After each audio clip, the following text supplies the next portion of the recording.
Good evening, everybody. Hello and Hola. welcome back to Dead Air Live on the Dead Air Full Spectrum channel here on YouTube. We're also simulcasting with KGRADB.com, KGRA on Facebook and on YouTube. And Ken, how are you doing this evening, sir? I'm doing wonderful. As you can see, we're settled into our new digs here. Yeah. We got a little bit of a white background and no baseball cap tonight, ladies and gentlemen. Like the Phantom of the Opera, I am exposing my true self to I you. knew something was missing. I knew something. Did you leave it in the boxes? Is that what happened? No, it's just in the other room, but got a haircut today, so it's kind of cold. Do you have to deal with that a lot?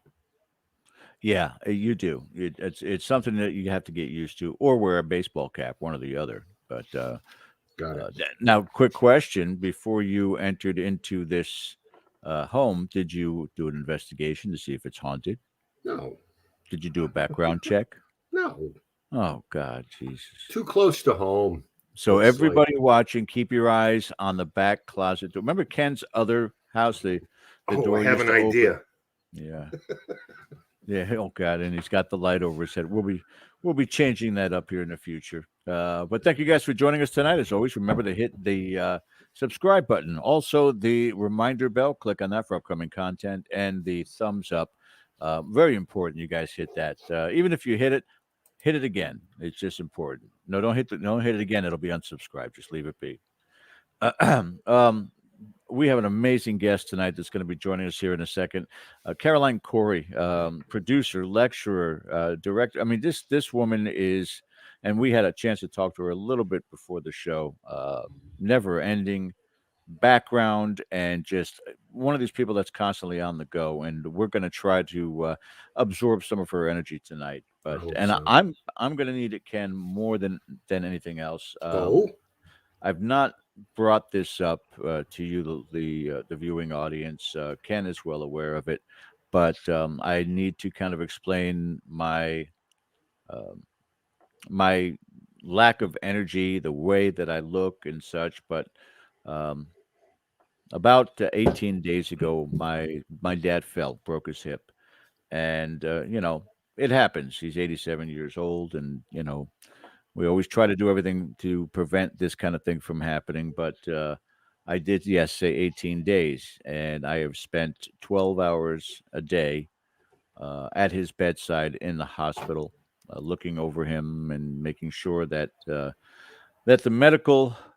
field is doing what they're supposed to be doing. Sometimes they are, sometimes they're not. But in either event, um, he has been susceptible to something they call sundowner syndrome. They have something with regards to his meds being changed, rewiring him. He's not dad right now. Yeah, he's somebody in dad's body because the things he talks about and his personality, everything's kind of changed. We're thanking you guys if you're putting prayers and thoughts out there for him. But we're hoping now that he's on the upswing. There were a couple of really, really tough days just behind us here, so we're hoping everything works out. I don't think that there's a family on the planet that doesn't go through this in one way, shape, or form. Ken and you and I have had discussions as well, and right. it's just it's a tough thing to have to go through and deal with, and then his 17-year-old Chihuahua, God bless his soul, Chico. He has three things that he does when he stares at me and stares at me and stares at me. One, when I get up, he walks me over to his food bowl, feed him. The other one, he walks me out to the back door, let me outside.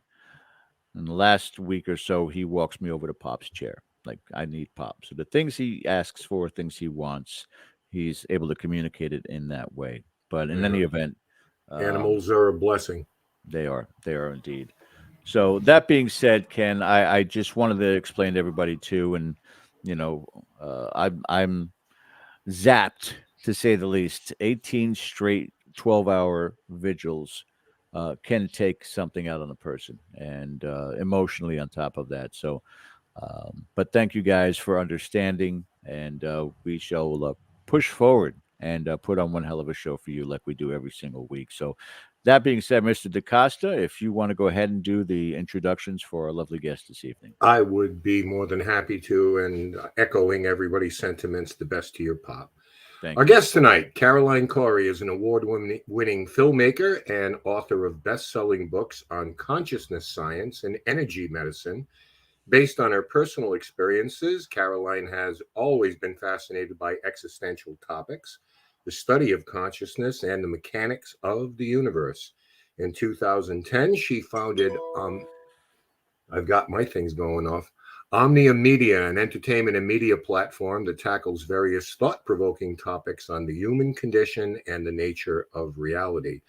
In addition to her writing and producing, Caroline appears regularly as a guest expert on supernatural phenomena and the science of consciousness at major conferences and television shows, including the UnXplained with William Shatner and History Channel's popular series Ancient Aliens. There is a new film coming out called A Tear in the Sky. It's going to be released tomorrow, and it's an unprecedented approach to the UFO UAP phenomena, and it's going to reveal some astounding real-time findings of UFO and space anomalies. So we're going to talk a little bit about that as well. But without further ado, please welcome for the first time to Dead Air, Caroline Cory. There we go. If I put the right one, I'll get on there, Ken. There we you go. Hi. Hey, guys. I bet when your phone went ding, I bet Carolyn went, yes.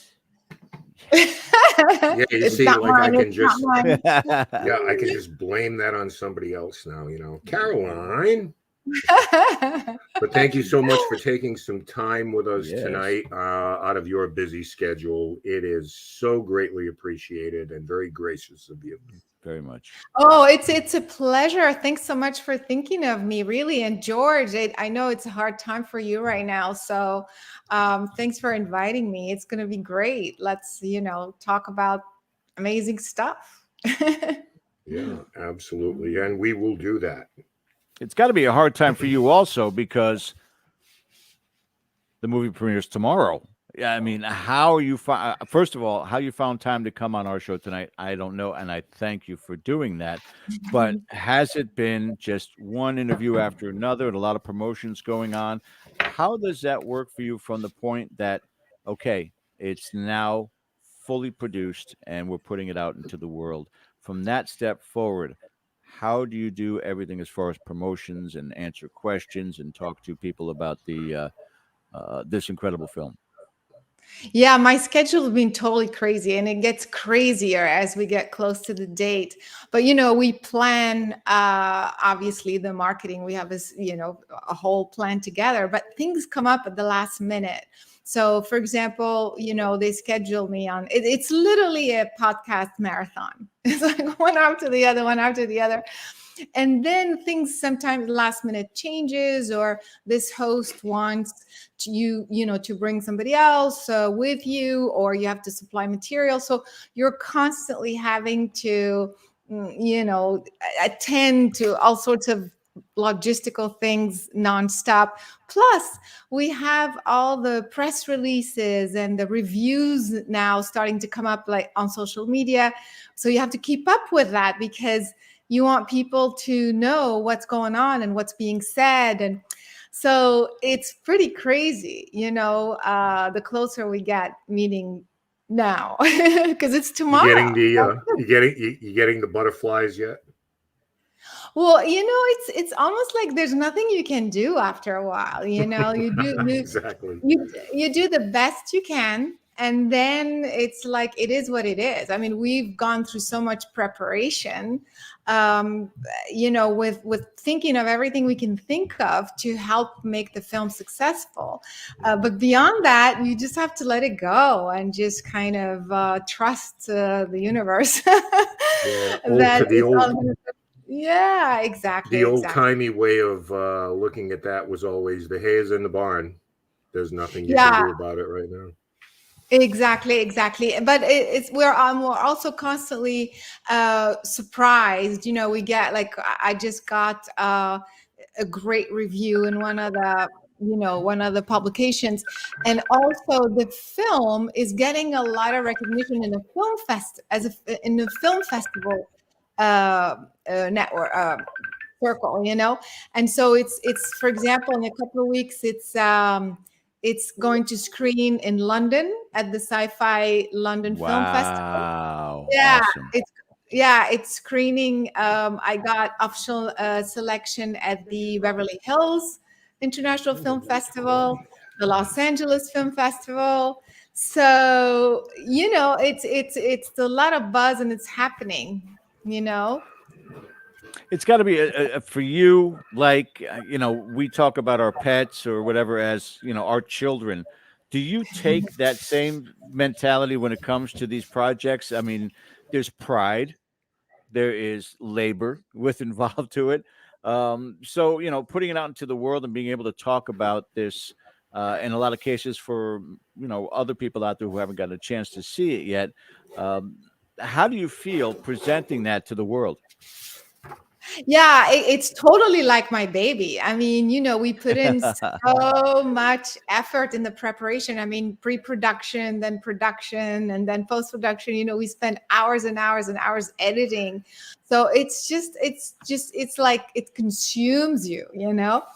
But what I'm loving about this one compared with my previous films is that it's getting a lot of recognition from the mainstream media, which is, so we're not just kind of appealing to the people who are already into Right. paranormal and UFO and things like that. But now, if the mainstream is excited, and that's what the film festivals do, because these are Oh, these yeah. are mainstream. They don't care. A lot of people aren't even UFO fans. So the fact that the film is being recognized at that level, or from that perspective, is a huge testimony I want to that not only the subject is starting to be a little bit more accepted in the mainstream, but that the film itself it has that quality as well. So I'm thrilled. Yeah. I It's have to, before Ken, I'm going to turn it over to you, but I do have one more question because it's almost something that sticks in my side with regards to Hollywood, with filmmaking. Um, when we talk about, I mean, a documentary, and documentaries can cover any aspect of life all over the world. And so many of the Oscar winning documentaries deal with the human factor. And I understand that part of it. But there is so much discovery, so much importance with regards to what's going on in ufology today. Do you see in our lifetime that the Academy will accept it like the Independent Film Awards are doing? That this is something to really stand up and pay attention to? Or are they always going to be a little bit too artsy fartsy? I don't know. I mean, it's starting to get there. I think it's better. yeah. It's easier when it's a narrative, when it's kind of like a story, like E.T. or something like that. It's more Right. digestible. But, Mm. I think it's getting less and less. And that's kind of what I tried to do in this film. It is a documentary because it's real time, where we didn't make up stories. It's the real footage, the real expedition. So it is a nonfiction documentary, but the way it's done feels more like because you're watching the expedition unfold. So Right. it's starting to take that tone. So I'm really hoping Hollywood is going to start taking it seriously. And that's why I'm very encouraged with those film festivals that I'm getting accepted at. These are very mainstream. And so, yeah, the fact that they're already screening this type of work is getting in that direction for sure. I hope that we reach that pinnacle because again, even the aspects of ghost investigations and some of the things that people are experiencing, and a lot of them, again, they're human interest stories. It's not really about what are we going to find out there, and pictures of aliens and things, but some of the experiences and experiencers within the field of the paranormal, whether it be ufology, whether it be cryptozoology or spirit phenomenon, needs to be. It's been in the mainstream now for how many years now, Caroline? Since the Yeah. since the 1950s and 60s, and I mean, there's been a bajillion documentaries out there, but I think the field is maturing. I think the filmmaking is Mhm. maturing, and I mean, for Yes. you in the participation part of making a film such as this, how many hats are you wearing from Oh my pre-production to God. post-production? Oh my God. I'm the writer. Well, I'm the executive producer, meaning the person that's funding the film Financing, already. yeah. Yeah, financing. Although I did have a few sponsors, but in a very like on just for specific, a couple of smaller sections, parts of the film. But overall, I'm the financier. I am the producer. I'm the writer. And of course, we have a production manager. We do have field producers, but I'm also the director, so nothing happens without me saying what needs to happen. And I'm also on camera. So that to be honest with you, I did not want to be in the film. I didn't have to be in the film originally. But then once I had all kind of the content, it was mostly the Navy guys from the USS Nimitz and then scientists. And, it's pretty much, I don't know, like it felt like, wait, we need the one female component that brings the part of the researcher, the investigator that was Yes. missing. Yes. And because this is true, this is my real life story. It wasn't like, why should we hire some other person to play that role? And so I ended up kind of being also the one telling the story, so to speak. I think it created a sort of a balance. So yeah, then being on camera, you have to worry about directing me and me being, on this side, and am I saying the lines, and what did I forget, and da, da, da, da. So it's a lot, a lot. Yeah, I'm obviously you sure. don't like sleep, so Yeah. that's apparent too. Mr. DaCosta, go ahead, sir. Thank you very much. We want to take a deeper dive into that, of course, but I wanted to talk a little bit about your work in consciousness.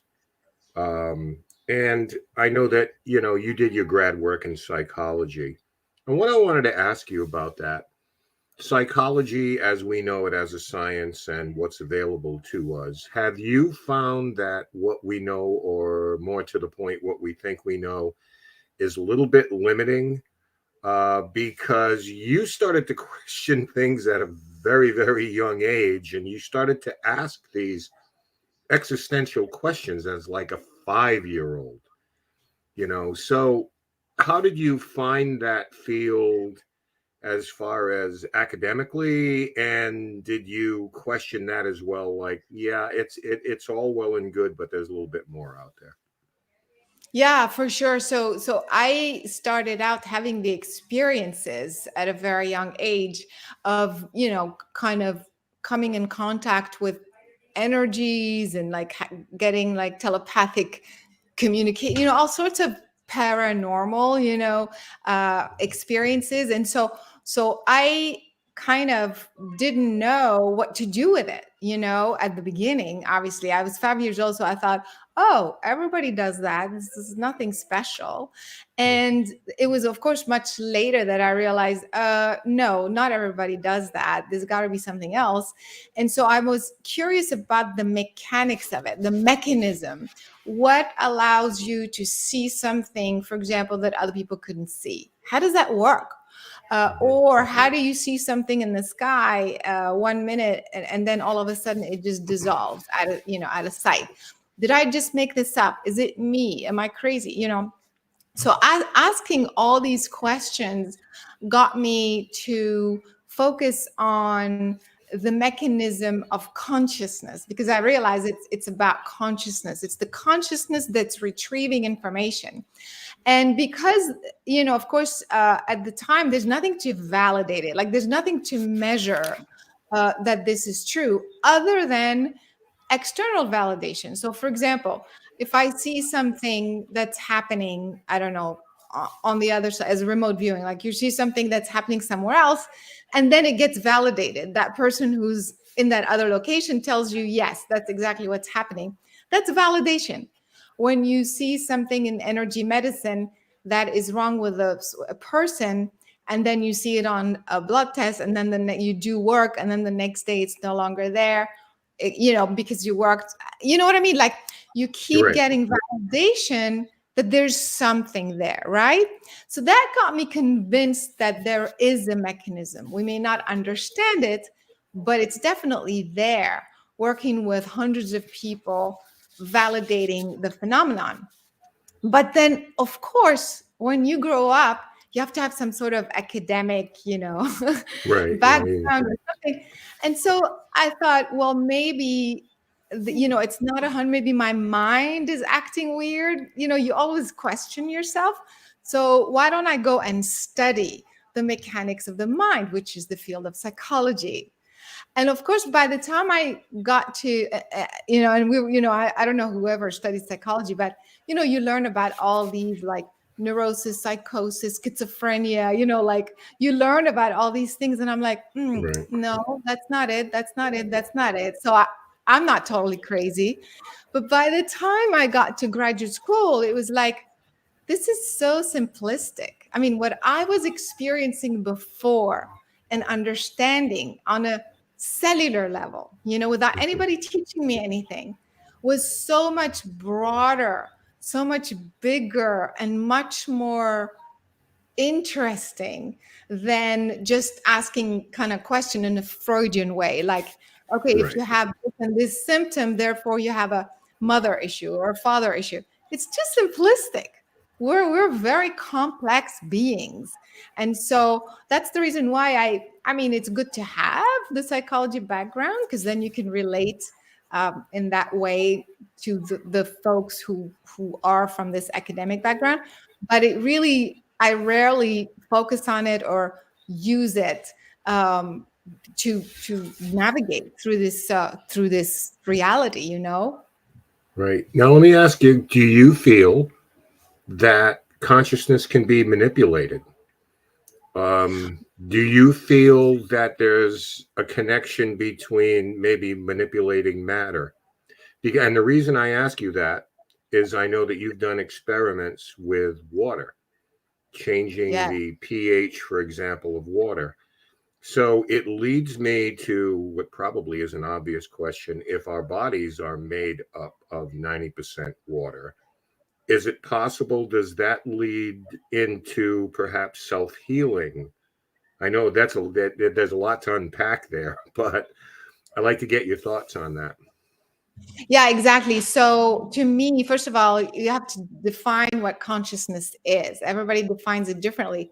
So for me, consciousness is a fundamental substance, if you will, a form of energy that is fundamental, meaning if there's before and after, it would be before anything existed, anything, that could ever exist. So it's that fundamental substance from which emerges the physical world, intelligent life, all forms of life.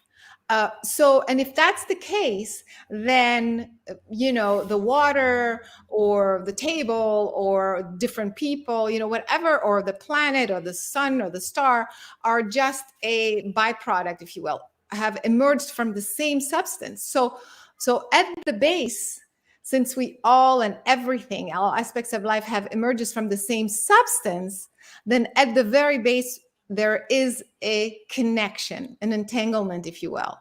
Mm-hmm. So when people talk about everything is connected, it's not this concept out there like, This it's a synchronicity type of. yeah. It's a real fundamental connection of everything. In fact, I'm not sure. Hold on. Who is the scientist who says physical matter emerges from consciousness and not the other way around?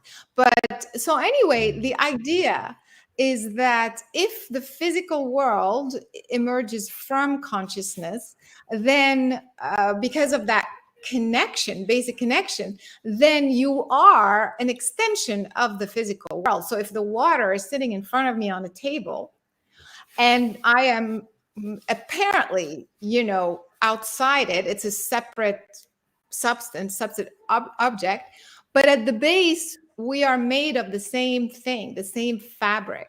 So there is already a connection. And so if I look at it that way, then that water becomes an extension of me, of my consciousness. And so if there is a way to then focus on that and focus your ability to then alter, it's kind of like your hand is right there, and so you can move your hand, you can move your finger. Between my brain and my fingers, you don't see a link, you don't see an umbilical cord, you don't see a cable, but there is the nervous system that is underlying all of this. So it's a little bit like this. Your consciousness is you and the water here, and underlying that there is this energetic system that connects everything.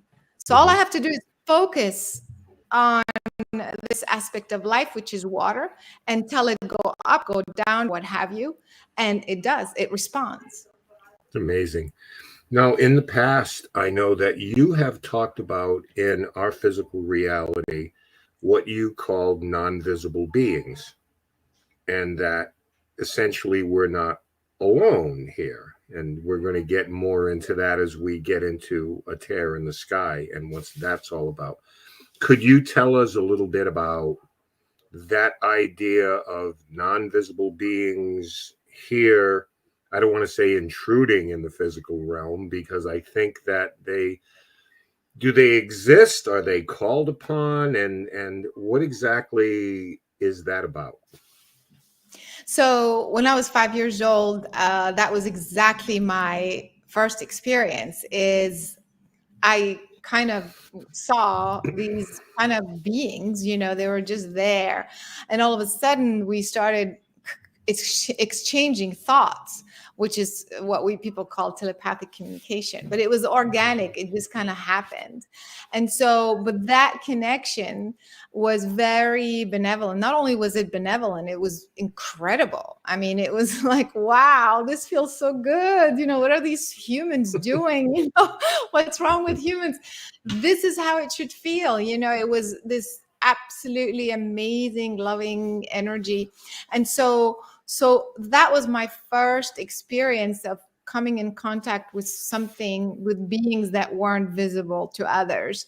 And then I would see like angels and different types of beautiful beings throughout my childhood. And it was later, and again, at the time I thought, like that's the way it is. Everybody does that. So I didn't talk about it. I didn't think it was anything special. I didn't think I was special. Until later, again, I realized, but my friends don't see the angels that I'm seeing right now. How does that work? And why is that? And so I kept wanting to understand. And the more I wanted to understand, the more I would invite other experiences, So then I started, when I developed a whole methodology of energy medicine and consciousness, all of that, I started to work with people, and I would see the beings that were standing right next to them, So sometimes it was a deceased parent, but sometimes it was an angel, and sometimes it was like some strange entity and things like that. So, and again, people who don't know me, who hear this for the first time, of course, they're going to say, well, maybe you made it up, or maybe you're crazy. Well, guess what? I thought I made it up. I thought, what happens is you question yourself. So I wasn't taking things for granted.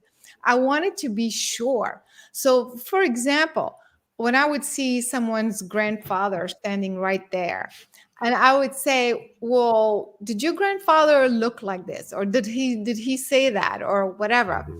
And so when you get those validation, and then I would say, well, your grandfather wants this, or you're working on this block with them or something.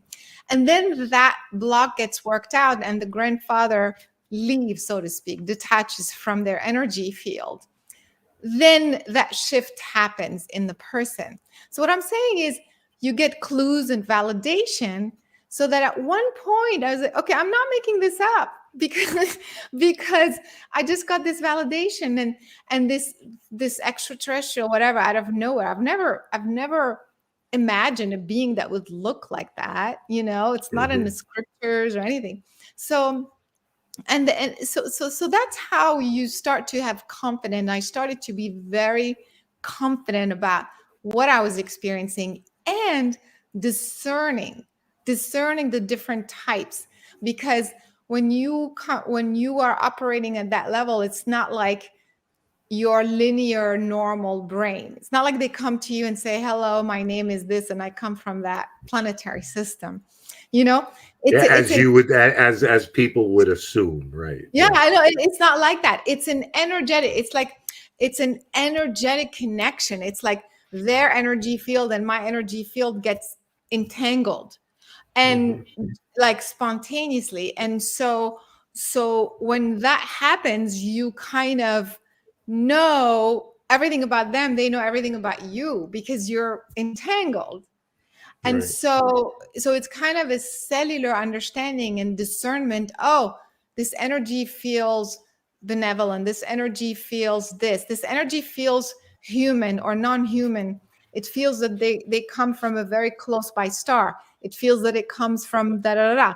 So having these experiences and studying it over and over, you end up discerning, you end up developing uh, the ability to to to kind of not just verify and validate, but to recognize more and more these different types of beings and entities. Yeah. And question last for me. And by the way, I want to get this up there again. There is so much that you can learn from Caroline on the website we have up, omniuniverse.com. Caroline offers classes in this type of not only spiritual enlightenment, but the human consciousness, which we talk about a lot on this show with our different guests. So make sure that you guys should check that out. What I want to do before we get back to Tear in the Sky, because we are going to be playing the trailer for that in just a second. But to end this segment, we're going through a turbulent time in our culture right now, one that I can't remember. And there is so much of a combination of hate and fear. And we have to bring the light and we have to bring the love back. So I'm going to put you on the spot here and say, in terms of human consciousness and this collective, this connection that we have, and we seem to be in such a disarray and such a pronounced paradigm shift of separation, what would you say to people who have been isolated, whether it's through a pandemic or just our social upheaval here? How do people ground themselves again? Well, to be honest, I think the situation has been like this forever, as long as I remember it. What's different right now is things are coming up to the surface. This pandemic and these agendas Yeah, and the it's government been this latent. and Yeah. exactly, it's been latent. We have been controlled, we have been programmed, we have been, you see what I mean? But now it's in our face, and so in a strange way, as hard as it is appears to be, it's actually a great new trajectory that we're on right now to kind of face the Mhm. truth and step up and kind of make a decision for yourself. And so, sometimes people say, oh, I can't wait to go back to my normal life before the pandemic. What was your normal life? It wasn't normal. It was still programmed by all the media and the TVs I was going to and say, Caroline, if I could just be rude for a minute, there are a lot of external forces who contribute to this too. because the media very much wants to do our thinking for us now. It's like, I'm going to take that burden off you as far as, coming to a conclusion. I'll tell you what I think you want to hear. And I think that sort of jams the radar, so to speak. Exactly. So now, for example, we can easily talk about fake news or stuff being manipulated, So before we kind of had a sense that that was happening, and now it's all in our face.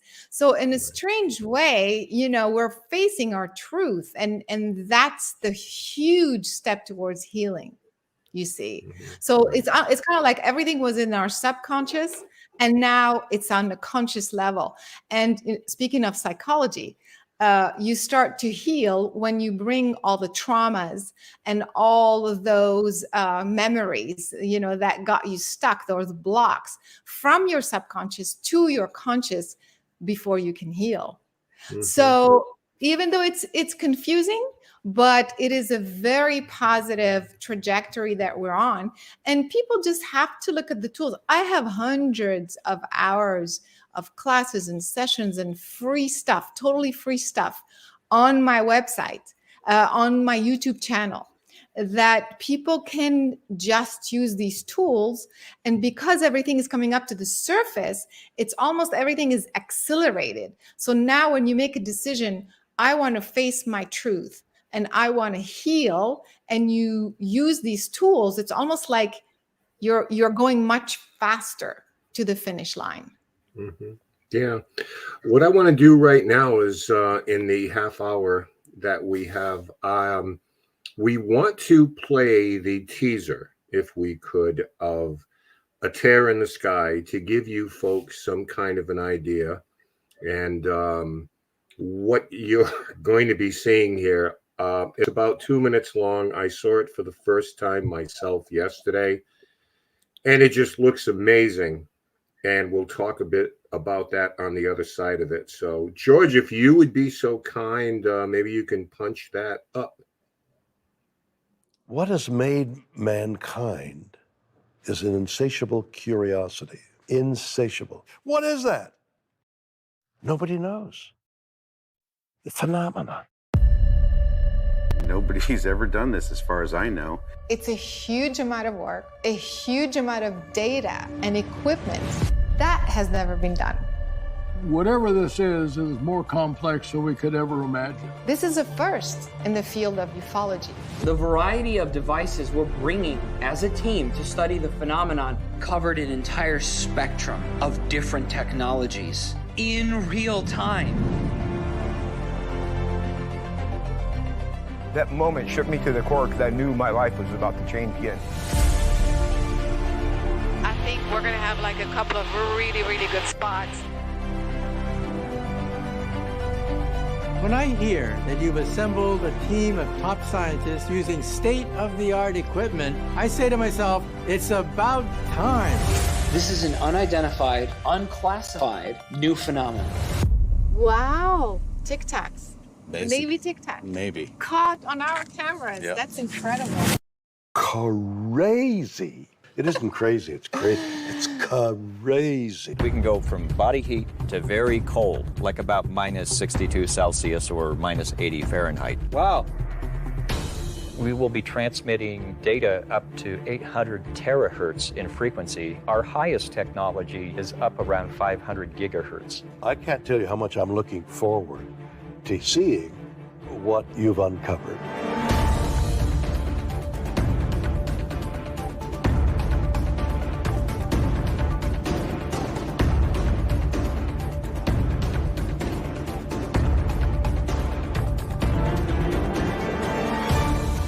We're triangulating and converging at 2 points, the same object. It's fading. It's gone. It's gone. It's friggin' gone. Something over, Catalina. We need you up here. We could be heading towards the biggest "see I told you so" in history. That's what we need, the smoking gun that'll clinch it. That once and for all will settle the debate. No ifs, ands, or buts. And in the process, rewrite all of human history. Oh my God, you guys. Is this the wormhole? It's insane.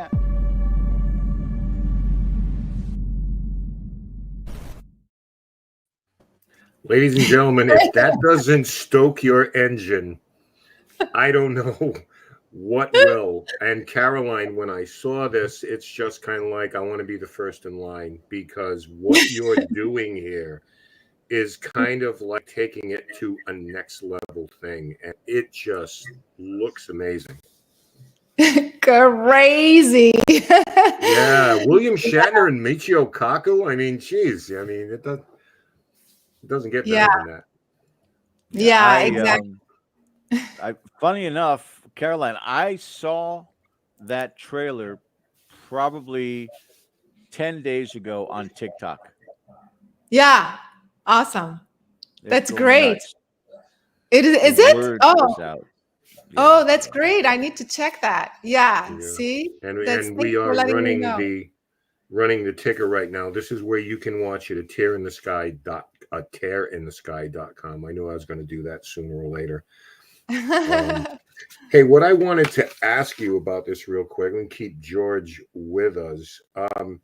Alien contact. What do you make of this purported new era of disclosure? That, I mean, we were fed the documents, the report, which, in my opinion, and we had this conversation with Lee Spiegel, with Travis Walton, and a few others in the community.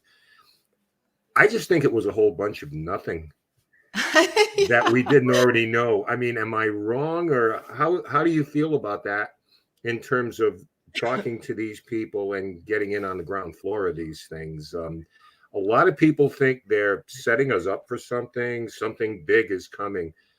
I don't know. I remain skeptical. Yeah, I'm like you. I don't think they're doing anything. I mean, because I think they're just responding to what's really happening. And so there's so many people putting out information that they don't want to keep appearing that it's, they don't know anything about it. So of course they have to come up and say, yeah, this is the Navy, yeah, because this is real people. These are real Navy officers who are putting out the information.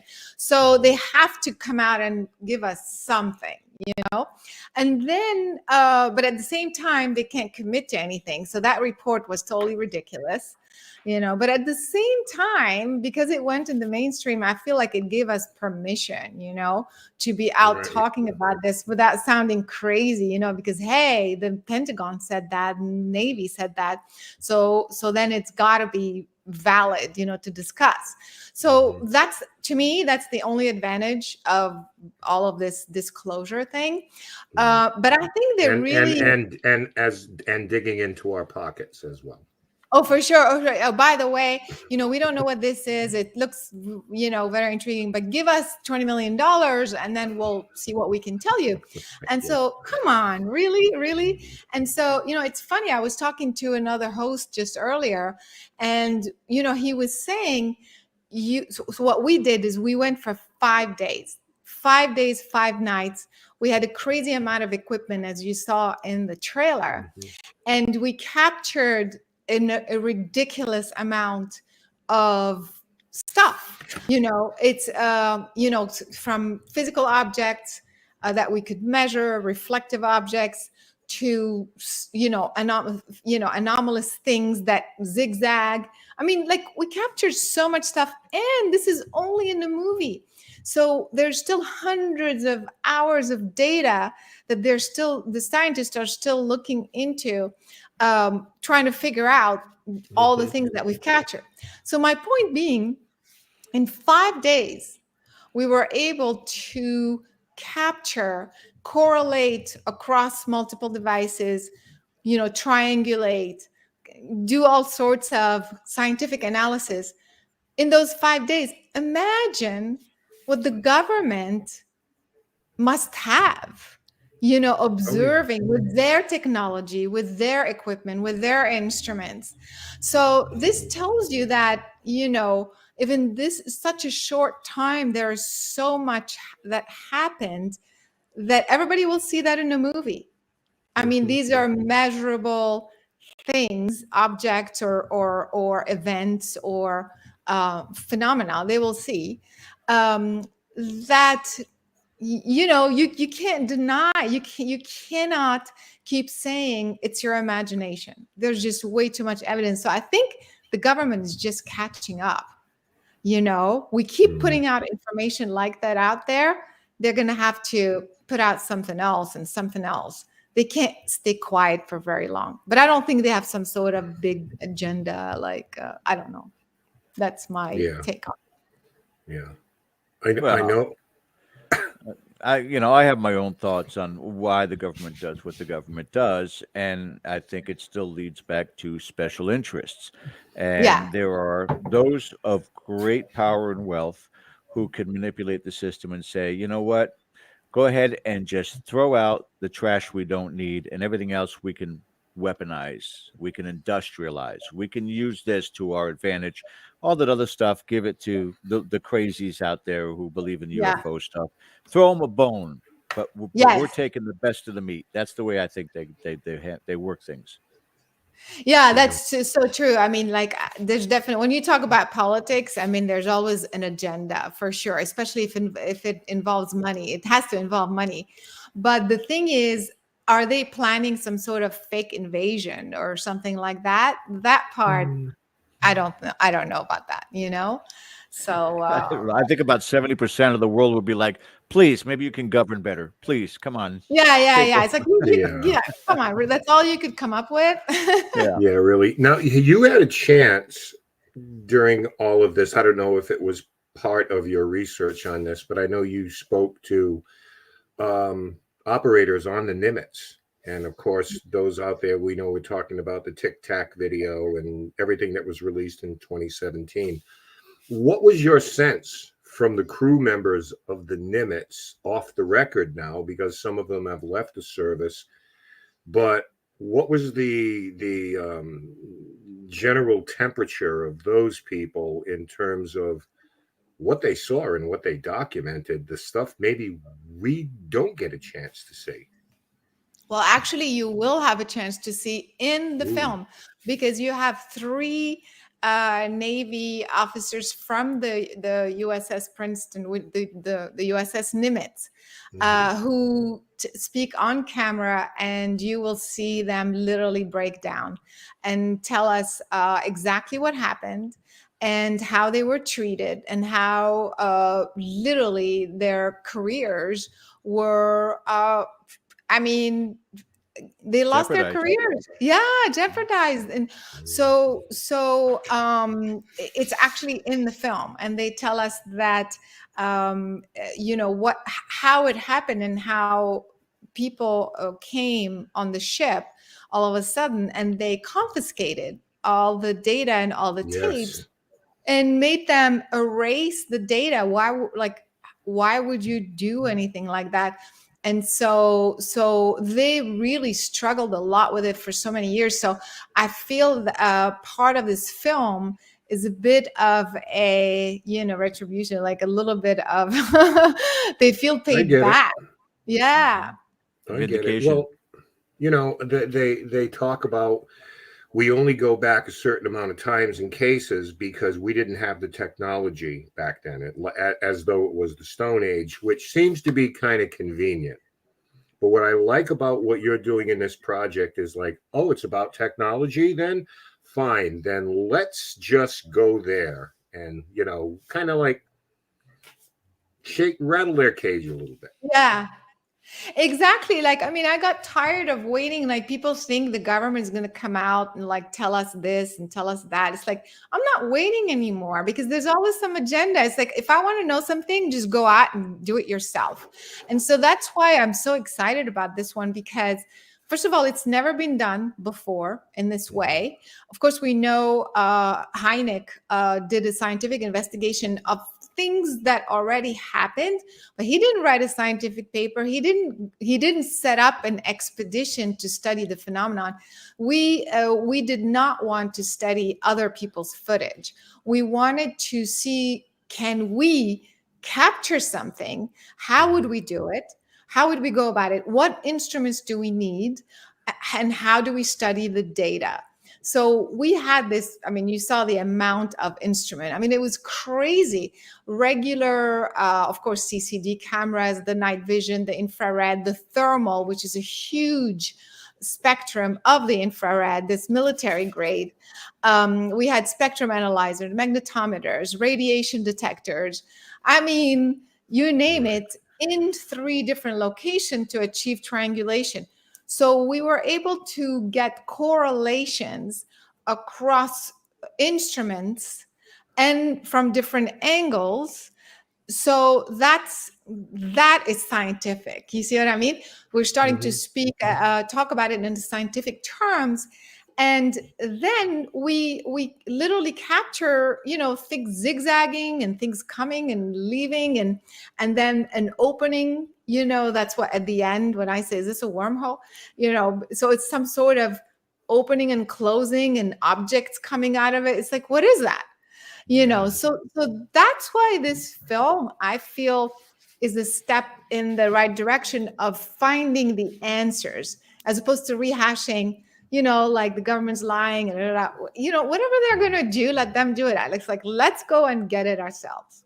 Right. Yeah. And what I still want to know is the house that's by the beach, who owns that, and do they have an Airbnb opening? Yeah, actually, that was an amazing spot. So, Beautiful. of course, so when we were doing the location scout for the film, I wanted a rooftop, as you can imagine, so we can see Catalina. And when I saw that house, it was like, this is it. But I have to say, it ended up being, a friend's house of the production company. So, but I have to say, logistically, it was very difficult to film because it was on top of a hill. And we have a ton of equipment. This was a very big production. I mean, you saw the quality of the film. Yeah. I mean, we had, I don't know, like 5 cameras and, in that location. And You had to haul everything up that hill. Yeah. And then there's no parking and this. And then we were on the roof, but then we had a lot of the equipment on the second level. So if something were to happen live and we were filming downstairs, we had to kind of like drop everything and rush upstairs. And I mean, it was very, very difficult to film. So nothing great comes easy, and this looks like it's going to be phenomenal. Yeah, I think so. And that location looked amazing at the end of the day. It just was, everything we got looked amazing. Yeah. To me, it's funny, some 70 years later, and William Shatner is still an iconic figure within the UFO community, the science community. I remember the documentary many years back that talked about NASA scientists who grew up watching Star Trek, and this is what they wanted to do. Just how much that it really affected people's lives. In a few weeks, we're hoping to have Garrett Wang from Star Trek Voyager, Harry Kim, to be joining us on the show. But again, what they represented was the utopia, the perfect future for our civilization. And we still look up to these characters, these personalities, and the actors who portrayed them. And I was so glad you were able to include him in the film. Yeah, exactly. I mean, to me, he's the icon of, space travel and sci-fi, of course. Right. And so, but I mean, the film is a scientific expedition, but I wanted to add that element, like you were saying, of sci-fi, turning sci-fi into science. And in fact, you mentioned the scientists being inspired by science fiction. Even the scientists in our movie, they were total fans of William Shatner, and they were inspired by him when they were younger.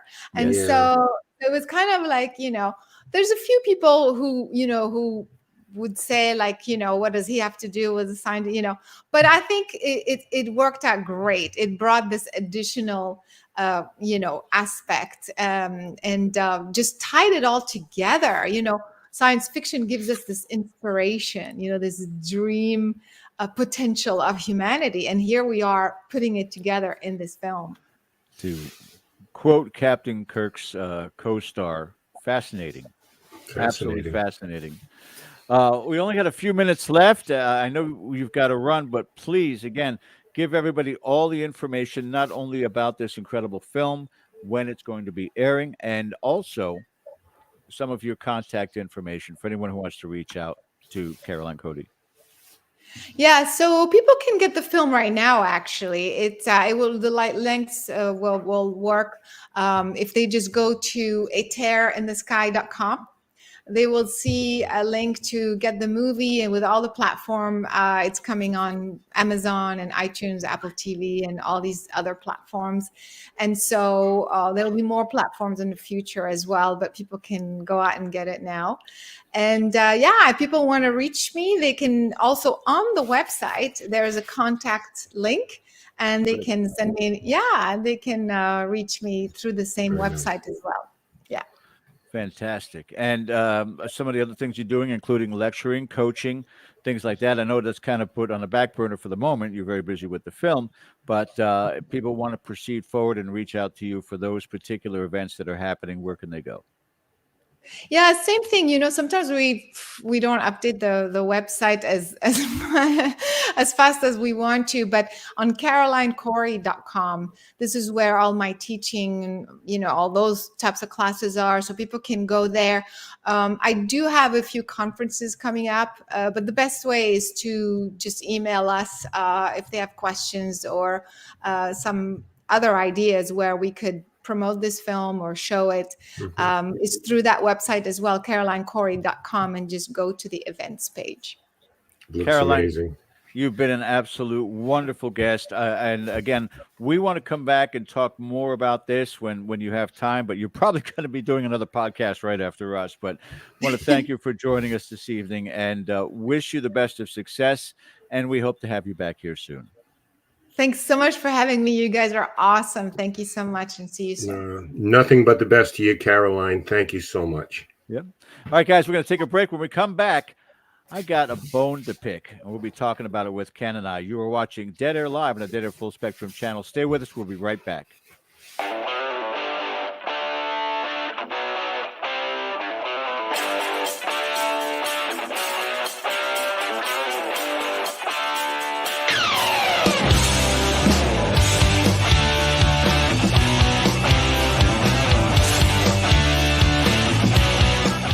Hey members, the new KGRA DB app is now available on iOS and Android devices. Gain on-demand access to any KGRA DB programming. Download any show directly to your mobile device to listen or watch on the go. Go to the App Store and search KGRA DB. Scrolling all day, time can disappear. Wanna make it count? Why not volunteer? Posting pics of your food, that takes up time. Time, you've got time to binge all of season 9, though it got so bad. Time, you got time. We're gonna grow back and be the same browse you had. Just a few hours to keep families from harm. Help us end home fires, but sound the alarm. Volunteer for a day to install free smoke alarms in your community. Discover the observation deck.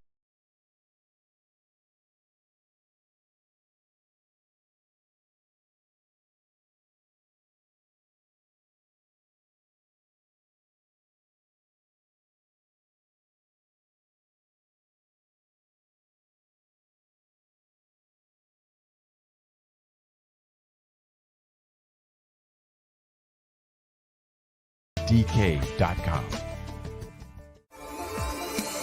You're listening to the KGRA Digital Broadcasting Network. We provide unparalleled coverage of trending news in the world of ufology, cryptozoology, and paranormal phenomenon. Whether you're watching our video live stream or listening to one of our audio programs, you are getting the best from world-renowned researchers and hosts, guiding you through topics the mainstream won't touch. Miss one of your favorite programs? No problem. Head over to the members area at kgradb.com for access to our massive library of award-winning content. Make contact, stay connected, only at kgradb.com.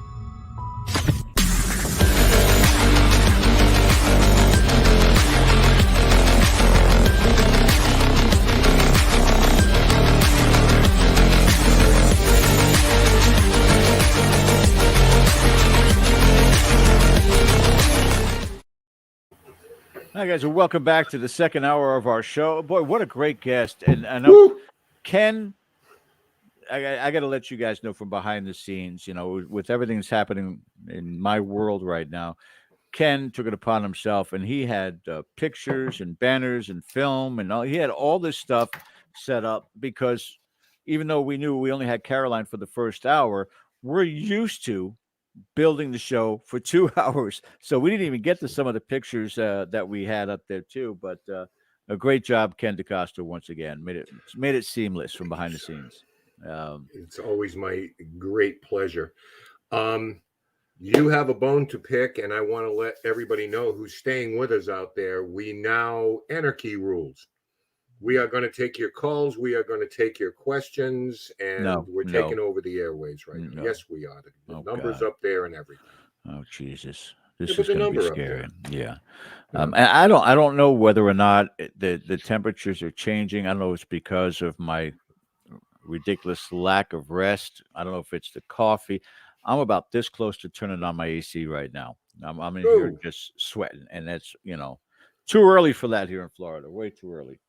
In any event, I wanted to bring this up. I mentioned to Ken that I wanted to bring this up, but I didn't really allow Ken to counter my thoughts on this yet. I'd rather have like to have done. In other words, you guys are about to witness what Ken and I do on the phone when we get on a call together, and we're started to talk shop.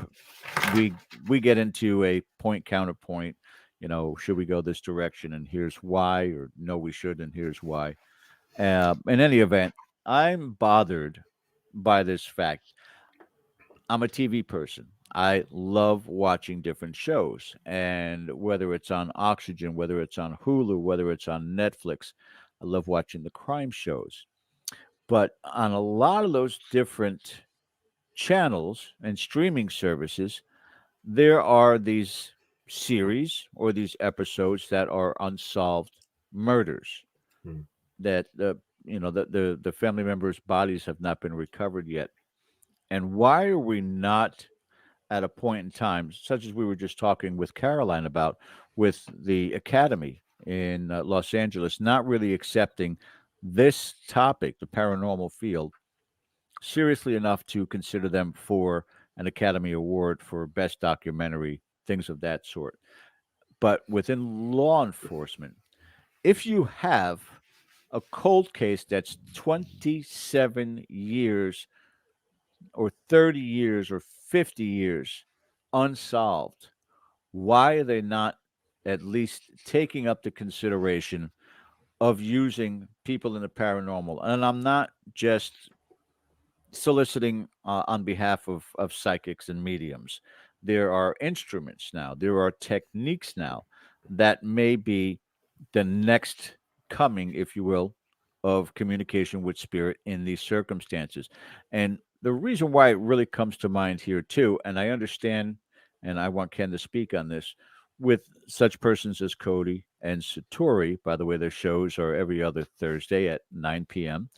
So make sure you guys check it out. Been fantastic shows so far. But their communication style right now, in the knocking communication that they have been doing, there have been a multitude of contacts of family members of the team or family members of the homeowners. Is in fact that possibility that what they're doing, and just one instance, um, a way and a means to communicate to say, I'm buried here. Now, we're not talking about a court of law, and we're not talking about arresting somebody, because it still comes down to evidence. So if they're able to find the location of a body, there may be evidence on that body. There may be only a certain amount of people who had access to that location and to that area, but a starting point. And Ken, I just wonder whether or not it's just this plain old, well, it's witchcraft and we don't deal with that. We deal with facts and the whole 9 yards, which we all know watching crime shows. Also, that's not necessarily the case either. Sometimes facts are convoluted and sometimes manufactured. So I don't know. What do you think? I think it does come down to evidence and legalities, because anything like this has to be acceptable in a court of law. No, the paranormal, I mean, the paranormal is not. If the body is found, Yeah, based on what? It doesn't You matter. still need, yeah, oh yeah, it matters. You can't just go digging because somebody got taps on the floor. That has nothing with to do all with due the report. respect to Cody and Satori or psychics or whatever. If somebody comes up with an impression, you can't just go digging on private or public property based on that alone. There has to be cause and effect. There has to be causation to lead up to getting a court order and having a judge sign off on it. It's just kind of like when you put something grotesque on something like YouTube. Let's say it involves children, and you say, boy, that was really well done. How come it didn't get a lot of likes? Well, it's because a lot of people think that they are somehow complicit by liking it. And that same thing applies to the legal field, whether it's a judge. It's like, well, what are you basing this on? Why do you want to dig here? Why do you think a body's here? Well, here's why. And any judge is not going to want to be complicit and just act on that. The premise, I'm not arguing, because I've seen enough in my life to say that there's something substantial there. I'm just putting myself as best I can on the legal side of this. There has to be something more for that judge to sign that line. Would it take, I guess, for lack of a better term, a track record as an example? So family A is missing a family member. Family A contacts a medium or paranormal investigator using a specific amount of equipment or type of equipment, and it's on their property, or it's in the lake or the river back behind their house. They're not calling in law enforcement. They're checking that area. Lo and behold, they do find a body way down in the water. They do find a shallow grave, things of that sort. Would it, maybe over a period of time, but that credibility be established to such a degree, or will it always be looked as taboo? Oh, I think it'll be looked at as taboo if it hasn't been. And we know, based on sometimes psychics say, I work with law enforcement, and a deeper dive in that will show, no, you don't. They never tell you which department, because they'll say, well, I'm not at liberty to say that. But we know from people in law enforcement that on occasion they have consulted psychics. So that's there. It's a tool in the toolbox. But have you seen the show? And I'd like to see, everybody in chat, feel free to weigh in on this. Have you seen the show where the guys go diving? They're divers, and they locate, missing person. Maybe someone drove into a lake or a body was disposed of there. It's a pretty popular show right now on YouTube. And in fact, they're getting national publicity because of the success rate they had. Now, that's something a little bit different, because they're doing something evidential that leads them to these locations. And a lot of times, they'll find a car that drove off a dock literally in, 7 feet of water, 6 feet from the dock. And somehow someone missed that. So law enforcement, they're not infallible. And I think that at times they get frustrated and they're willing to entertain this type of thing. But what you're talking about is acting upon it. It's not just as simple as, I'm going to take a ride with a psychic. There's the tree she described, and you kind of go by there. This is something a little bit different, because like I say, when you are actually deciding to do a dig or something of that nature, or issue a warrant based on those impressions, I would say good luck getting a judge to sign off on that. I'm not saying it's right or wrong. I'm just, keeping it real here. Well, no, and I understand there's going to be without question, any judge out there is, going to ask that question, based on what? Well, based on a psychic, it's not going to happen. But we're talking about not current cases. I'm talking about, again, cold cases that have run cold for decades. Nothing has come up from it. It's now sitting in the basement of the police station. And if they resurface some of these, and I'm not talking about some sort of disturbance in a location. They have technology now where they can go over the ground to detect whether or not there's a shallow grave. They can do certain things. Is it going to be a cost factor? Yes. Is it going to be something that has to still be signed off? Yes. But for the peace of that family, that individual is gone, has passed away, and you are just trying to now give the family that closure that they absolutely need. 30 years, 40 years later, taking that opportunity, I think I think it's a small thing. Are you saying that if that it's opening up Pandora's box, in a sense? If, How if so? they do it with, well, if they allow one, where does it end? No. I don't think it's anything like that, because even when you're talking about a cold case doesn't necessarily mean it's a closed case. You could still have a case 27 years that is still open. Agreed. And maybe it lies in a drawer somewhere, but somebody will come along and decide to kind of make it a passion project, someone in law enforcement, like, I'm going to look into this type of thing.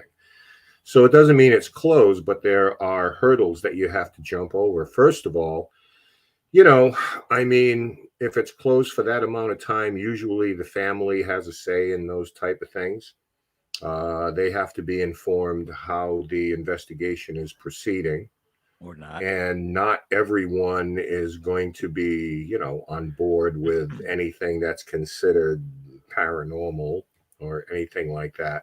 Or not. I just think it just always comes down to the same reason why college professors don't delve into the paranormal, because they like tenure.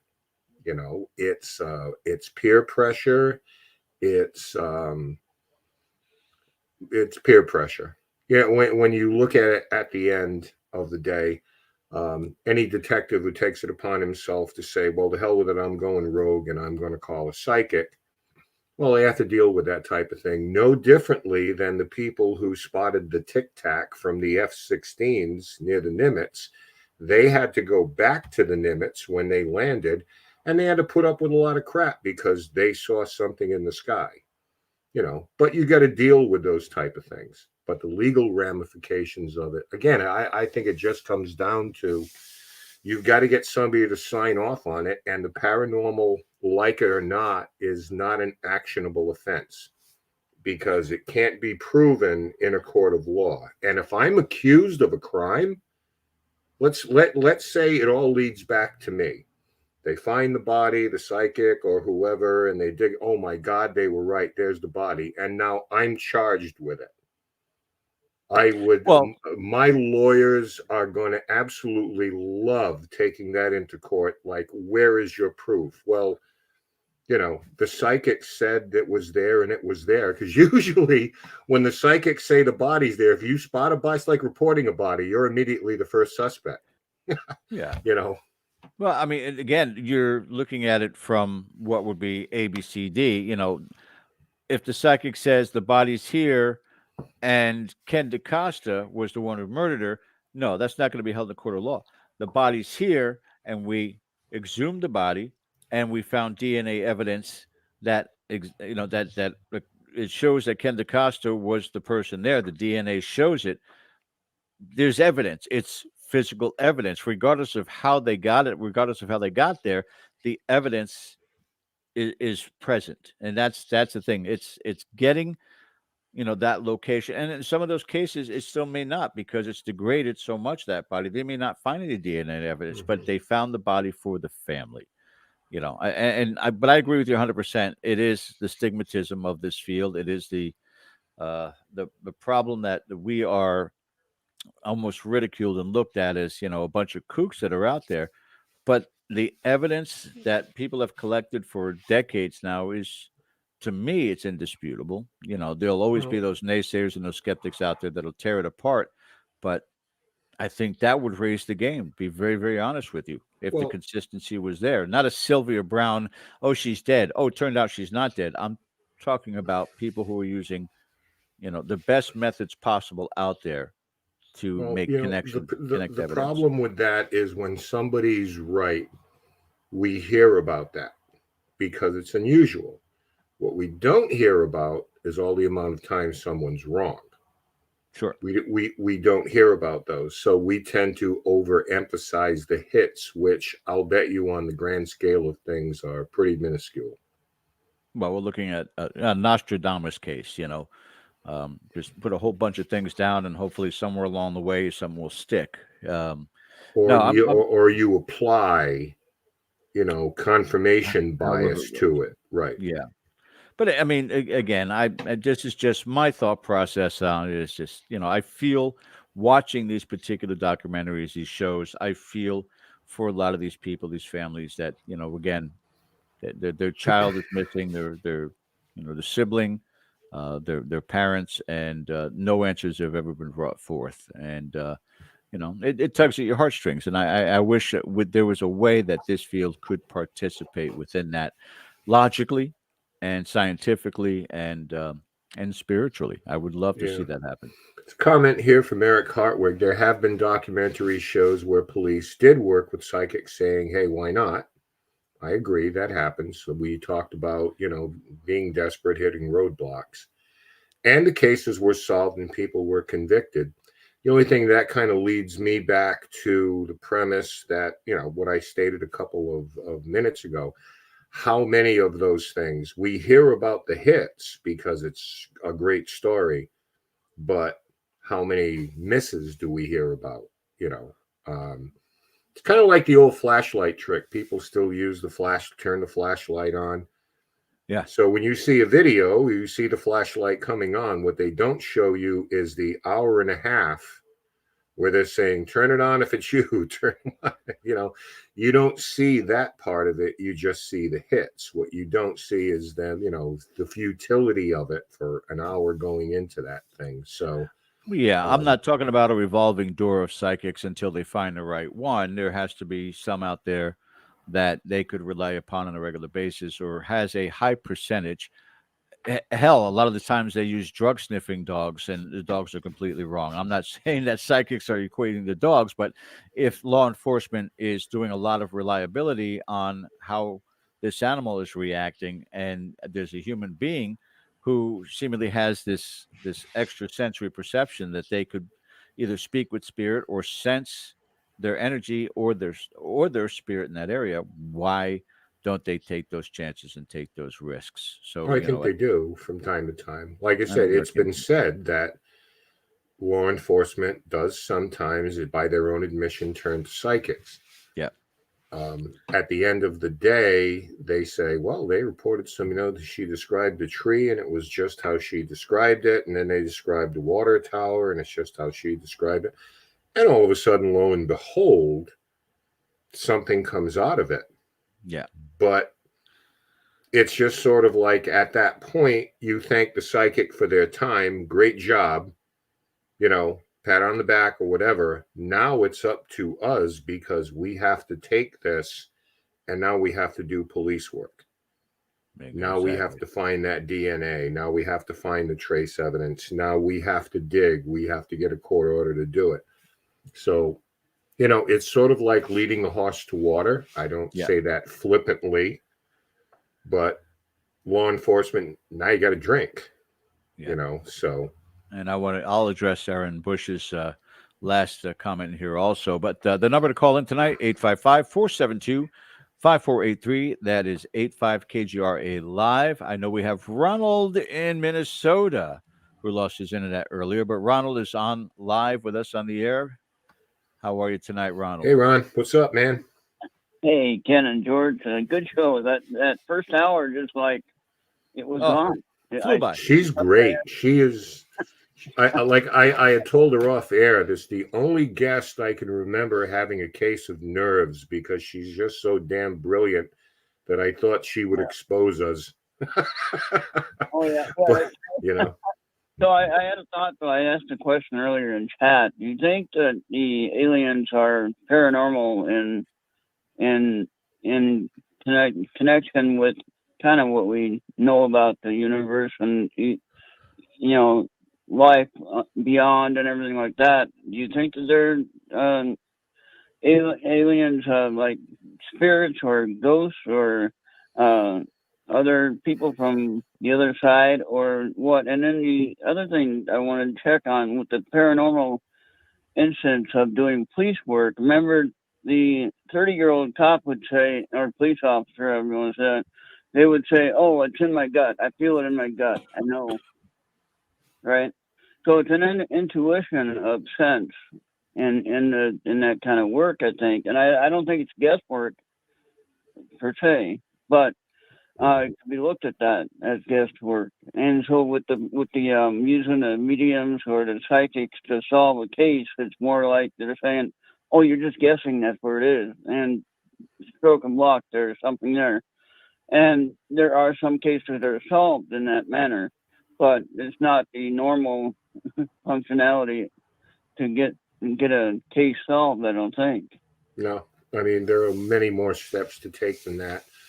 I think that what I'll do is I'll answer the first question. We'll bring George in here and he can take that one. Your first question, as far as aliens being part of the paranormal, technically speaking, it's all part of the paranormal. Paranormal is basically anything above and beyond that which is cataloged or known by science. I just had a Harley go by here.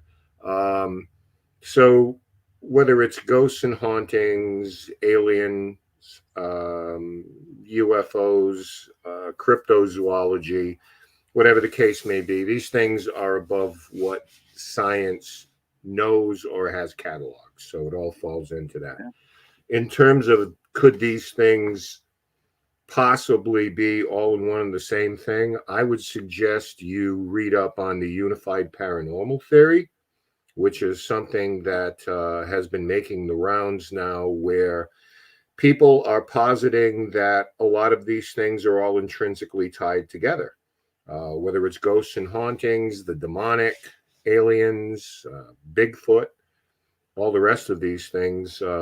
It's something that may be tied in or interdimensional. It's one of the things, sadly, because we only had Caroline for an hour, that I wanted to get into her a little bit with too, in terms of people who have paranormal experiences and how the human conscious plays into that.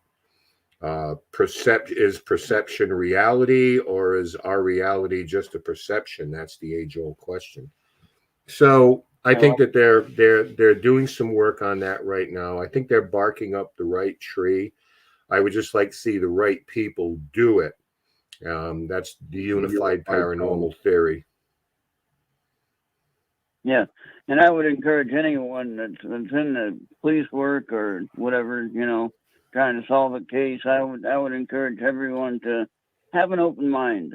Don't be closed off to saying, "Oh, that's it. That's the only way it has to be." Because you're not going to solve the case when you have a closed mind. That's for sure. Yeah, I don't think I'll let George finish this. My thought on that, Ron, only is that I don't think it's the police who have closed minds. I think it's the judicial system. Oh, yeah. Because they're at the mercy of what's required of them to make a case and to make it stick. So, George, I'll let you take the... Well, yeah, I mean, we have friends in the field that we know were former police officers. Dave Spinks, for one. And, he is so immersed in this field right now. He does not take it lightly whatsoever. How would that translate to some of his former co-workers is a big question. Is this a situation where they laugh at him because now he's chasing ghosts? I don't know, until they go out and do an investigation with Dave and get that experience themselves, which we always said about this field anyway, Ron. It's like, you can't convince somebody about the existence of spirits until they have the experience themselves. Then they'll never shake it for the rest of their lives. So, as far as is there perhaps a judge out there? And this is, again, attesting to the intuitive nature of women much more than men, there have been a lot more female judges who've been put on the bench in the last 20 years. And if some of them are also intuitive, whether it's just their connection to their children, even, but there are things that they can't explain that they experience, feel, or know.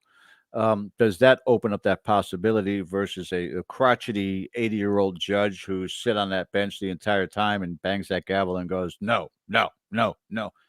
Remains to be seen. That doesn't take away any of that wisdom and experience that these female judges have acquired over time. Also, they do have to walk a fine line, but there may be, and I'm only hoping and speculating that somewhere along the way, there's going to be a situation where the stars are aligned, if you will, Ron. It's this particular murder, this particular person in the paranormal field, not necessarily a psychic. It could be in any other aspect in regards to equipment, communication style, whatever it may be. The right judge, the right case, all those things all align, and finally, somehow, some way, we get this moving forward. And could it make national news? Absolutely, especially if it's a big profile case, especially if the defense lawyer wants to get this a full exposure to say, I'm going to make a mockery of this. And wouldn't it be incredible if it turned around all to be true? And I wanted to bring this up while you are here with us, Ron. Also, this is Aaron Bush's statement, which again leads me back to where the category of mediums and people to the paranormal are left at. The problem is also that I don't think you can call a psychic as a witness. The police certainly won't. So you can't have them testify in court. They're basically considered a tool, a method, not experts in their field. It'd be no different again than if they were to spray luminol to find blood splatter. You can't put that on the stand, but you can certainly show that evidence of what's going on. Same thing, you can't put your police dog, your cadaver dog, on that stand either. You could just, show the evidence of what they collected. This is no different as far as that's concerned, but they don't look at that. This is a guaranteed method like they would do cadaver dogs or they would do with luminol. This is all, at this point in time, pure conjecture. And maybe we are. Maybe we haven't perfected enough. But if they don't give it a chance, and we got to wait another 20, 30, 40, 50 years to move forward on that, right. I think it's a sad state of affairs. Well, we do have to wait 75 years to get the answer about the so-called current situation. You know what I mean? And anyway, it's a whole other topic. Yeah. So exactly. Thank you for the show tonight, you guys. Another again, the first hour just flew by. Great guest. So you need to have her on after the movie comes out, and you can have her for the full 2 hours. Yeah. What are you saying? The second hour is dragging? No, it's not. No, I'm just saying. What are you trying to say? First hour. No, I'm just saying that first hour went by so quickly. I looked at the clock and 8 o'clock, and all of a sudden you said, "Oh, you can call in." It's like, "Oh wait, I better get my phone. Hold on." Yeah, that's it. Well, when you have a good guest, that's what happens. But we'll have Caroline back, I'm sure. All right. Well, thank you again for a great show, and we'll talk to you next time. Okay, you bet, Ron. Thank you. Yeah, my apologies for going off air for a second. I got a call from the hospital. Everything's all right, but they had some specific questions I'll need to address right after the show. But yeah, Ken, it's an insult. It's the only way that I can put it. It's an insult that they don't even want to take that risk, that chance. And what's gonna piss me off? If England beats us to it, that's gonna piss me off. Because they had what was that? Most haunted? And if they get the most haunted people going out there doing crimes and solving crimes, I'm gonna be pissed off. I'm gonna be upset. That's the problem. When you get a psychic who's really good, the first thing that's going to happen is they're going to want to put them on TV. Yeah. And once they put them on TV, that's the end. It's over. Sold to the devil. Yep. It's over. They're not a credible witness at all. So it's not even that. Did you hear that? Ooh, did you hear that? Ooh. I hated that show. God, I hated that show. Yeah. Actually, I liked it. It was nothing more than what they said it was. Yeah. Not to be taken seriously. So I liked it in that regard. Well, like BuzzFeed Unsolved, you know what I mean? It's just kind of, it is what it is, you know? Again, it comes to creativity, and creativity creates, in the content creates cash. People that, are this much more above what the standard is, are appreciated, I think, in this field, because so much of it has become kind of stale. And so when somebody comes in, whether it be a sense of humor or a sense of anger or a sense of anything but fear, because that's been so put over the top for so damn long, and it's like, look, that's not really how we react in the field. There are jump scares without question, but it doesn't come with dramatic music going to commercial. No, and this is why, how many times have we said this, going back to the old Dead Air show, where I always tell people, don't get involved in demon cases, don't get involved in that where there's any chance of psychological disorder, because you could be empowering someone to do harm to themselves or someone else. And you don't need to look any further than the Warrens and the Gatzel demon case in Connecticut, where they literally call Lorraine Warren to the stand, and she says, yes, he was possessed by the devil. And it was like, that's it. Essentially, it was like, okay, just leave my courtroom now. Does anybody have anything, because I got things to do today, and Lorraine is thought of very well, is iconic, but even the greatest icon in the field is going to have trouble before a judge on this. Well, yeah. Well, that's when we're talking about, too, getting into theology, and that's where she probably went wrong, is to say, yeah, he was influenced by something negative. If she was able to just articulate it a different way, but the minute you're talking about God and the devil, Jesus and the devil, now you don't, you're no different than anybody else out there who just really kind of goes off the deep end.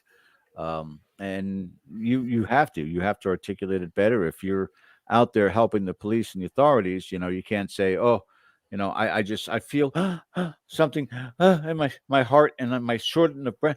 No, you're out there and you say, I sense that it is right there. Like you said, the tree and this is the tower, and it's between the two and 500 yards. And, and now you're a suspect. Yeah, and well, so be it. I mean, hopefully you're able to clear yourself. Well, I happen to be on. I was on Dead Air Live that night, so there's no way you can get me coppers. There's no way. Well, we talked about doing a show on this, and we will down the road when we get the right people. We were talking about, maybe getting somebody from the legal field and the law enforcement field to talk about this thing that's floated all the time. Should there be licensing for paranormal investigators? Should there be some type of certification for paranormal investigators? And we don't really have to get deep into that, because I would love to do a show on that, because that seems to be a thing now. I'll just sum up my argument by saying I don't see how that's ever possible, because the paranormal is not an actionable offense. If you can't bring it before a court of law, then how do you legislate it? Who's in charge of it? Is there a board? Like the tax assessor runs it in a certain town? You need, unfortunately, I'm just going to say it the way it is. Paranormal investigation in terms of the law has to remain in that category of for entertainment only. Yeah. As seriously as we take it, the things that we've seen, the people I've been with, I'm not arguing that point. What I am trying to look at it is from both sides of that window. And I don't see, people who want people certified because they think that that's going to somehow solve all our problems. It's just not going to happen. It just won't. Who's in charge of it? Well, that's for one thing, if you have a certification, there has to be retribution if you do something wrong. Well, who sets those guidelines for investigators? I mean, don't break into somebody's home, don't trespass. That's already on the books. Yeah. But how many times are you going to see somebody file a complaint against somebody else because two groups have drama against each other, And then you get all these frivolous cases that are just going to jam everything up. Yeah, it's a mess. Well, I mean, those are going to happen, I think, in any business. Hell, we're old enough to remember the first battles between McDonald's and Burger King. They started tearing each other up in their commercials. No, I think the only way that we could be legitimized is to categorize us in the same area as pesticide removal companies.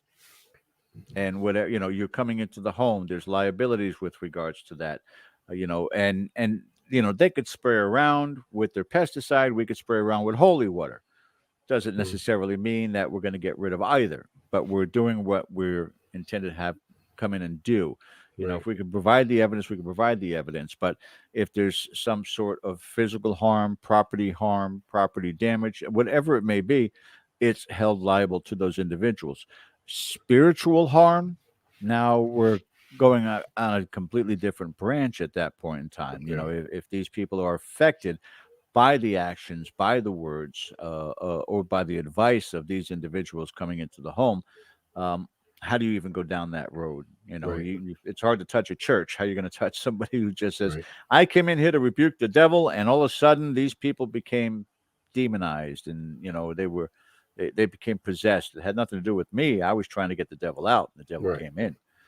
Well, you know how it works with the Catholic Church. I mean, they want a psychological and physical evaluation because they're not stupid. They don't want to get sued. God, Catholic Church has enough problems already if you follow my drift.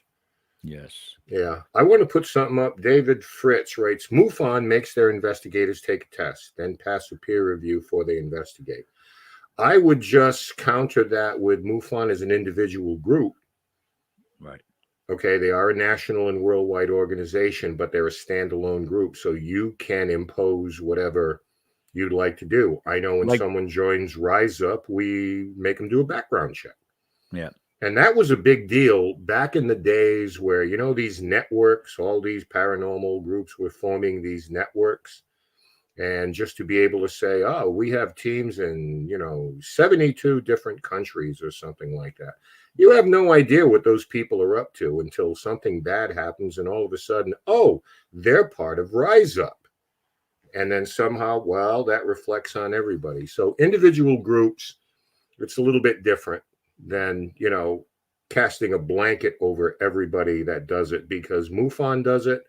I'm not sure if New Fork does it or other. Taps did it for a while. Taps was on it for the longest time, and then they realized you just can't control people that way. No, you can't. You don't know who these people are. To do like a fake background check. Come on, it's easy. So if an individual organization, they can set forth whatever parameters they want to. If they take a test or whatever the case may be, then that's fine. They do that, but that's just within that particular organization. Yeah, and that's the point of it, is that it's no different than spirit phenomena investigations in ufology. There are, the people out there that are claiming, I've been abducted 300 times, and you're sitting there going, okay, yeah, right, whatever. The credibility is out the window. It's gone. So, again, you're out there as investigators, whether it's for UFOs, whether it's for cryptozoology, whether for spirit phenomenon. And I know this, and Ken knows this, and I'm pretty sure all you guys that are in the chat also know this. All you have is your reputation. That's it. That's all. Once you lose that, forget it. Trying to come back from that. It's not like you can declare bankruptcy. Yeah. And then start again as a new entity. There's no legal remedy for that. You're just basically screwed because you and your people are jackasses. I remember years and years ago where the big two words were paranormal unity. Remember that? And I know it's still around to this day, and some people still use that particular term. I cringe when I hear that. I know. And there was this talk about, well, what about this presiding council, and everybody threw the name John Zaffis. John Zaffis should be president of this. John wouldn't have taken that position if it was $1 million job. Yeah, he's got nothing better to do than field phone calls from disgruntled paranormal groups all day. Yeah, he touched me. No, come on. Yeah, crossing boundary lines and property, and I own this. side of the street and you don't go over here, all that crap. The other side of that coin, and again, if you want to weigh in and chat, we'll get your statements up there. But the other side of that coin is, should anybody be allowed to charge? Yeah. And I know this started back when TAPS first came on TV. We don't charge for our services. And everybody adopted that mantra.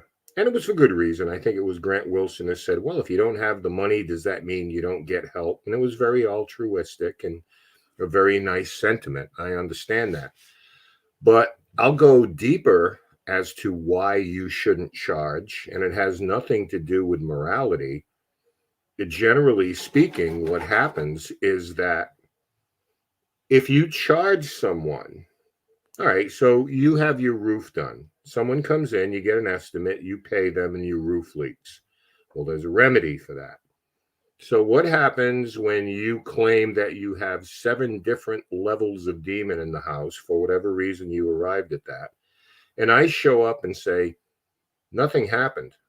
And then we come back and nothing happened. And then we come back a third time and nothing happened. You're not giving that person what they want, because a lot of people want to find someone who is going to co-sign validation, what they say is going on. So if I charge $350 and I say, you got nothing here. Yeah. What's the result? Are you willing to accept my findings? Or if you're convinced that I'm full of crap and you have a ghost, then suddenly it becomes a thing because money has changed hands. Right. There's a lot of different levels for that. It's not just a morality play. There's some real world stuff involved in that. But it comes to, at that point in time, if you are going to be a company, if you are going to charge for services, there has to be bonded protection. There has to be contracts that are going to be signed. And, again, giving another applaud to TAPS from the very beginning was that question. What do you want to see happen here? What would you like us to do? Well, I'd just like to know that it's not dangerous. I'd just like to know if it's family members. Whatever the request is, we will try to provide those answers for you. But there is no guarantee. There's no guarantee in that circumstance. So, again, if the old saying, a fool and his money are soon parted, if that person is still willing to pay $350, $500, $1,000 to somebody, so long as that person is not a charlatan, so long as that person is not trying to get over on them and just to say, look, we'll bring in our equipment, anything and everything that we connect to, we'd be more than happy to provide that information to you, but at this fee. And if we don't catch anything, it's not because we didn't try. Mm-hmm. But again, there are too many people out there that go, I'll remove the demons, I'll remove the spirits for $1,000. And how are you going to validate that? That's the hard part. That's a guarantee. I've been there. I've been there. It'll all be in my book someday. I swear to God that the stories that I have, I've done that. That looks like an author's addict up there, by the way. That's I mean, I've been there. I've done that. Like, you want removal. That's not really my thing. That's kind of a spiritual, can be a religious thing. So I will put you in touch with someone. And lo and behold, whoever, I get a hold of, who shall go nameless, but they're prominent, did their thing, whatever they do, because they requested they be alone to do it. And it's for whatever reason, it's like, okay, fine. They were accepted. They were invited in, all above board. And then who gets a call saying, yeah, what they did didn't work? So now what do? Do I move on to the next demonologist? And if that doesn't work, do I move on to, I can't get the Catholic Church in there. They're not going to go. Yeah. Okay. So it comes down to, it's just kind of like, I'm convinced there's something in here. And as soon as you set yourself up as the final word, like I'm Rise Up Paranormal, I say there's nothing there, so harumph. Yeah. And we're the best. And I just, no, we're not the final word on anything. And if you're bound and determined that you've got something in your house, then nothing's going to placate you. No amount of gadgets, no amount of sage and holy water is going to make it better. But for the right price, there's this team with their own demonologist that'd be more than happy to come in and tell you everything you're experiencing is verified and justified. Because the minute our psychic walked in, she had a shortness of breath and felt a heaviness in the entire place, which is what you were feeling. So that's incredible. That validates you. By the way, yeah, we'll get rid of it. It'll be about $500. We'll get rid of it. Then they all go around the house with the holy water. Boy, it does feel lighter. Doesn't it feel lighter? Yeah, it does feel lighter. This is Ron here. It says, will you have to keep charging a fee? And the first thing I thought of was Ghostbusters, the original Ghostbusters. They're in the firehouse, and oh great, and Ray looks at the worksheet and goes, oh great, 3 more free repeaters. Yeah. Yeah. It's a it's supposed to be a comedy, but it's now become a tragedy with regards to our field, with what people have taken advantage of and done. But people have to be a little bit wiser and really kind of understand that, there are people out there. Hell, just, have your phone next to you for 24 hours and how many spam calls you get. People are always trying to find that sucker out there that answers that line. And really, oh yeah, here's my credit card number, my social security number, my driver's license. And it's just like, you have to be aware of everything going on around you. You can no more make a guarantee than, and for those of you like myself out there who run public investigations at places, you can no more make a guarantee than you can have a group of people come to a museum or, whatever it is that you have access to, and guarantee them it's going to be an active night and they're going to see things and feel things and experience things. And if you do, you're a damn fool, because, and the same people will say, well, you can't just get them to show up. It doesn't work that way. But yet the same people will go into an insane asylum and say, oh, you're going to have something happen to you tonight. It's like, wait, what? Yeah. It's like, which is it? Pick a side. Just go down that hallway and that demon is right there on the left-hand side. Right. Don't worry about that. Right. Pick a lane and stay in it. Yeah. Be consistent. Erin Bush, who's in the chat, she's down here in Florida. She is. She'll tell you, people are kooky. Florida-wise, people are kooky. But, one thing that I said after I stopped doing residential cases, Ken, you've heard me say it back when this was just an audio show. I said, the only way I'll start doing residential cases again is if somebody calls and said, my husband's been hovering above the bed for the last 6 hours. Can you come And he's over? still there. And he's still there. Can you? And I'm takes on the my video. way. Right. Yes.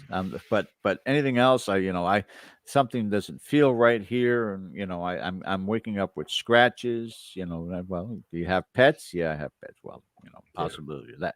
You can't, and you can't go down that route with them. I took pictures, and those pictures of orbs are my ancestors. Well, my favorite thing really is when I hear, well, how do you explain that? And my answer is always, I don't have to explain it. You're the one who's making the claim. Yeah. So you explain it. I can't prove a negative. But no explanation is going to sway them once they have it in their mind. No. And you have to understand, we're not poking fun at people, because there are, in both our case, legitimately, and it could end up being nothing, but these people are afraid of something. So you just try to be as honest with them as you possibly can. Yeah. And if you document something that validates their claims, then, you let them know. It's like, yeah, I think you have something here. But the amount of times that you have to tell somebody, look out, there's somebody out to get you, and you have to move, and all the rest of this stuff. I've never had that experience before. So, everybody wants something a little bit different, validation or removal but residentials are getting more and more difficult. I'm not going to lie. They're getting tougher to deal with. you know, it's kind of off topic, but it's not. But two of the shows I'm watching right now, one on Disney called Moon Knight, and I'm watching I've seen it. Pretty good. Yeah, and Picard on Paramount Plus. And I mean, right after another, last Wednesday, I'm watching both of those, and they both were dealing with childhood trauma. Mm-hmm.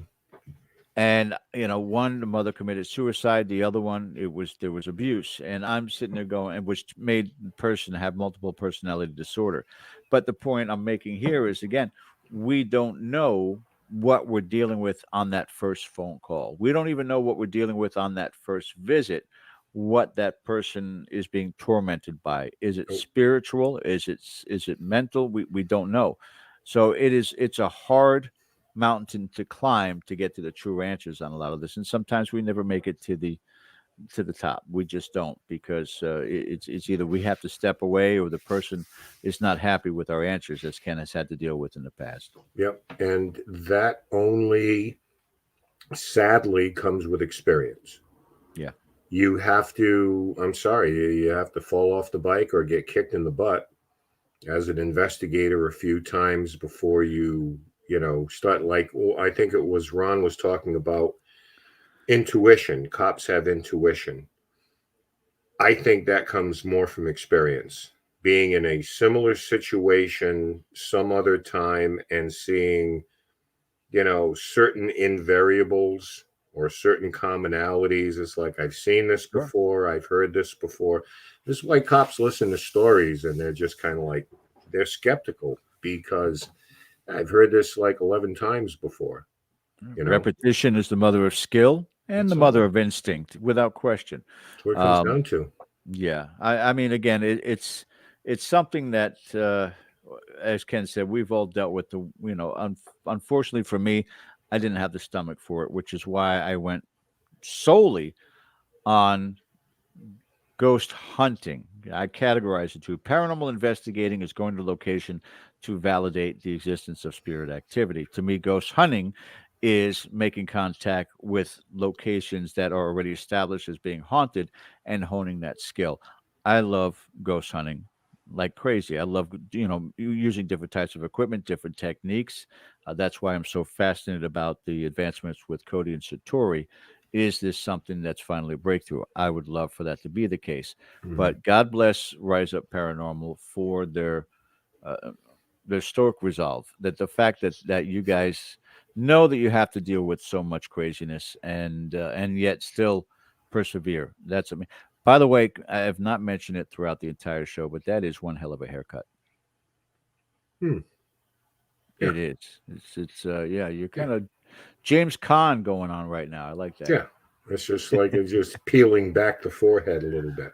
I know we gave a teaser a couple of weeks ago, but if all the stars are aligned, our very special guest next week, Michelle Belanger, and she was on the Paranormal Kids, Psychic Kids, Children of the Paranormal on many occasions. She's also been on some of the shows with Ghost Hunters, Ghost Adventures, and Paranormal State. So we are looking forward to having her join us, and some great guests coming forward as well. But I want to thank our guest today, Caroline Cody, for joining us, and we're hoping to get her back. Make sure you check out the film. And Ken, thank you so much for kind of carrying the water for me tonight. I appreciate it. Not a problem, my friend. And we want to remind everybody, if you haven't already, subscribe to Dead Air Full Spectrum. We appreciate it. Hit a button right now. It helps more than you know. Let YouTube know you're watching us. They'll promote us. Yep. And the more you promote, the more viewers we have, the better guests want to come on. Maybe even Captain Kirk. Talk to you. Maybe even Captain Kirk someday. You better hurry. We're all out of time, guys. Thanks so much for watching. We'll see you next week. Until then, have a great week. Thank you so much. Good night.